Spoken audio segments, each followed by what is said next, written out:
ସୁନ୍ଦରୀ ସୁନ୍ଦରୀ ମାନେ କଣ ବୁଝିପାରନ୍ତି ସେନା ମୁଖ୍ୟ ବଗିଚାର ସବୁଠୁ ସୁନ୍ଦର ସୁବାସିତ ଫୁଲ ପତ୍ର ଗହଳରେ ଯେତେ ଯେତେ ଲୁଚିଲେ ବି ଭର ମାନେ କଣ ତାକୁ ଛାଡି ଦିଅନ୍ତି। ଏମିତି ସୁନ୍ଦରୀ କନ୍ୟା ଜଙ୍ଗଲ ଭିତରେ କେଉଁ ଏକ ପ୍ରଜାପଲ୍ଲୀରେ ଲୁଚେଇଥିଲୁ କୋଉ ସାହସରେ ଭଗଭଦ୍ର ସର୍ବଶ୍ରେଷ୍ଠ ସୁନ୍ଦରୀର ଭାଗ୍ୟ ଲେଖ 12 ନାରୀ 12 ବଧୂ ନଗର ନାୟିକା। ନାଇଁ ଶିଖିଥିଲା କଷ୍ଟକର ସେଟା ଯେହେତୁ ଗୋଟେ ଐତିହାସିକ ନାଟକ ଥିଲା ସେ ନାଟକ ଐତିହାସିକ ନାଟକ ବି ପରିକଳ୍ପନା କରିବା ଆଜିର ସମୟରେ ବହୁତ କଷ୍ଟସାଧ୍ୟ। ସେଥିପାଇଁ ବହୁତ ବହୁତ ଧନ୍ୟବାଦ ବାବୁ ନିରାଜ ହରସ ସାର୍।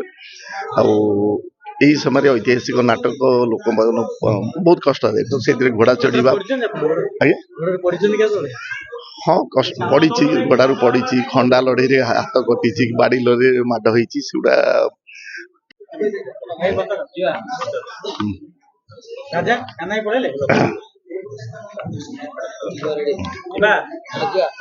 ଭାଇ କଣ କହିବେ ବର୍ତ୍ତମାନ ଖଣ୍ଡଗିରିରେ ଯାତ୍ରା ଚାଲିଛି ଏବଂ ସମସ୍ତଙ୍କ ଟେଷ୍ଟ କାହାର ଟେଷ୍ଟ ମଧ୍ୟ କମୁଛି ଆଜି ଆପଣ ଆଜି ସମ୍ମାନିତ ହେବା ପାଇଁ କେତେ ଖୁସି ଅଛନ୍ତି?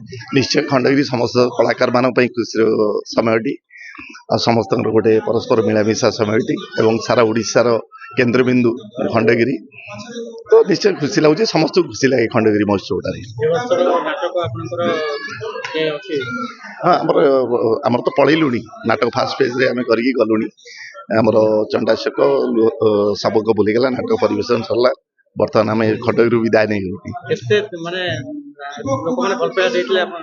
ନିଶ୍ଚୟ ଯେତେଥର ଖଣ୍ଡଗିରି ଆସୁଛି ଲୋକମାନେ ଭଲ ପାଇବା ଦେଇଛନ୍ତି ଆଉ ଦଉଛନ୍ତି ଲୋକମାନଙ୍କ ସ୍ନେହ ଶ୍ରଦ୍ଧା ସେମିତି ଅଛି ଆଉ। ନାଇଁ ଶିଖିଥିଲା କଷ୍ଟକର ସେଟା ଯେହେତୁ ଗୋଟେ ଐତିହାସିକ ନାଟକ ଥିଲା ସେ ନାଟକ ଐତିହାସିକ ନାଟକ ବି ପରିକଳ୍ପନା କରିବା ଆଜିର ସମୟରେ ବହୁତ କଷ୍ଟସାଧ୍ୟ। ସେଥିପାଇଁ ବହୁତ ବହୁତ ଧନ୍ୟବାଦ ବାବୁ ନିରାଜ ହରସ ସାର୍।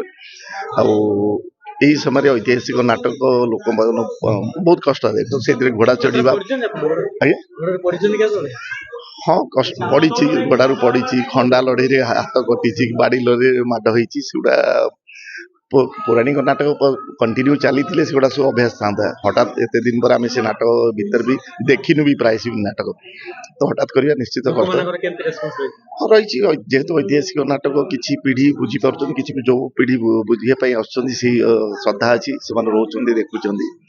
ବର୍ତ୍ତମାନ ଯାତ୍ରାରେ ବର୍ତ୍ତମାନ ଘୋଡା ରୋବଟ ଆଉ ବିଭିନ୍ନ ପ୍ରକାର ପଶୁ ପକ୍ଷୀ ସାପ କଥା କହିବା ୟୁଜ କରୁଛନ୍ତି କିନ୍ତୁ ଲୋକମାନେ କିଛି ଲୋକମାନଙ୍କର ମନ ପ୍ରତିବାଦ ରହୁଛି କାହିଁ ଘୋଡା ଆମେ ଏଇଥିପାଇଁ ବ୍ୟବହାର କରାହେଲା ଯେ ଯେହେତୁ ଐତିହାସିକ ନାଟକଟା ଆଗ ସେଇଟାକୁ ଘୋଡା ନ ଦେଖେଇକି ଘୋଡା ମଣିଷ ମାନଙ୍କ ଦ୍ୱାରା ଘୋଡା କରାହଉଥିଲା କି ରଜା ଆସିଲେ ଘୋଡା ଉପରେ ସେ ମଣିଷ ତ ଆଜିକାଲି ମିଳିପାରୁଛି ସେତେବେଳେ ସହଜ ନଥିଲା ଘୋଡା କୋଉଠୁ ଆସିବ କଣ ହବ ସହଜ ନଥିଲା ଏବେ ସହଜ ହେଲା ମିଳିପାରିବ ସୁବିଧା ହେଲା ତାକୁ ତା ପାଇଁ ଲୋକ ମିଳିଗଲେ ସେତେବେଳେ ଲୋକ ବି ମିଳୁନଥିଲେ ଘୋଡା ସେତିକି କଷ୍ଟସାଧ୍ୟ ଥିଲା ମିଳିଗଲା ଯେମିତି ସେମିତି ନିହାତି ଦରକାର ନାହିଁ କିଛି ଅଙ୍ଗ ମାଧ୍ୟମରେ ପରିବେଷଣ ହୁଏ ସବୁ ଜିନିଷ ତ ଫିଲ୍ମ ଭଳି ଆଣି ହୁଏନି ଯଦି କିଏ ଆଣିକି କରିପାରିଲା ସେଇଟା ଚଳିବ।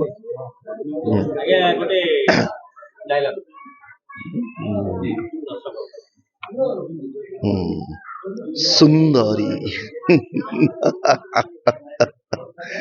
ସୁନ୍ଦରୀ ମାନେ କଣ ବୁଝିପାରନ୍ତି ସେନା ମୁଖ୍ୟ ବଗିଚାର ସବୁଠୁ ସୁନ୍ଦର ସୁବାସିତ ଫୁଲ ପତ୍ର ଗହଳରେ ଯେତେ ଯେତେ ଲୁଚିଲେ ବି ଭର ମାନେ କଣ ତାକୁ ଛାଡି ଦିଅନ୍ତି।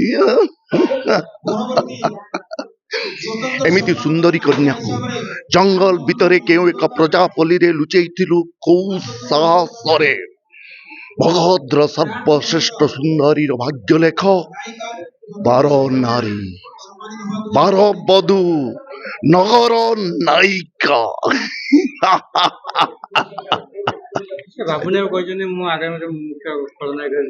ମୁଁ ବି ଆପଣ ମାଧ୍ୟମରେ ଶୁଣିଛି ସଠିକ ନ୍ୟୁଜ ପାଇନି ଆପଣ ମାଧ୍ୟମରେ ଶୁଣିଥିଲି ମାନେ କାଲି ହେଇପାରନ୍ତି ସେମିତି ସବୁ ଆମର ଯିଏ କୋଣାର୍କ ପାଖ ବି ସେ ମୁଁ ଯେତିକି ଜାଣିଛି ସେ ତାଙ୍କର ଅଭିନୟ କରିଛନ୍ତି ବାବୁନି ବି ଅଭିନୟ କରିଛନ୍ତି ବହୁତ ମାଲିକ ବି ଅଭିନୟ କ୍ଷେତ୍ର ଆଗରୁ ତ ଅଭିନୟରୁ ହିଁ ମାଲିକ ଆସିଥିଲେ ଦେଇପାରୁଛି ଆଉ ସେଟା ଖୁସି କଥା ବିବାହ ପୂର୍ବରୁ ବିବାହ ପରେ ହୁଁ। ଆପଣଙ୍କ ଉପରେ ଫରକ ପଡ଼ିଲା?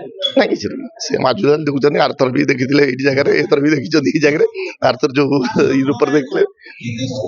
ଯେତେବେଳେ ବାଦ ବିବାଦ ଆସେ କେମିତି ସାମ୍ନା କରନ୍ତି? କିଛି ନାହିଁ, ଏ ସମୟ ପଳେଇବ, ଗୋଟିଏ ସିମ୍ପଲ ଫଣ୍ଡା, ଇଏ ବି ପଳେଇବ ସମୟଟି ବାସ୍। ସମୟ ଆପଣଙ୍କର ହୁଏ କେତେବେଳେ ମିଶିକି ବାହାରେ ବୁଲିବା ପାଇଁ? ସମୟ ତ କାହାର ହୁଏନି, ଆମେ ସମୟକୁ କାଢିବାକୁ ପଡେ। ଯାତ୍ରା କଳାକାର ପାଖରେ ଦିନଟା ରାତି ସମୟ ନଥାଏ, କିନ୍ତୁ ଆମେ ସମୟ ବାହାର କରିବାକୁ ପଡେ।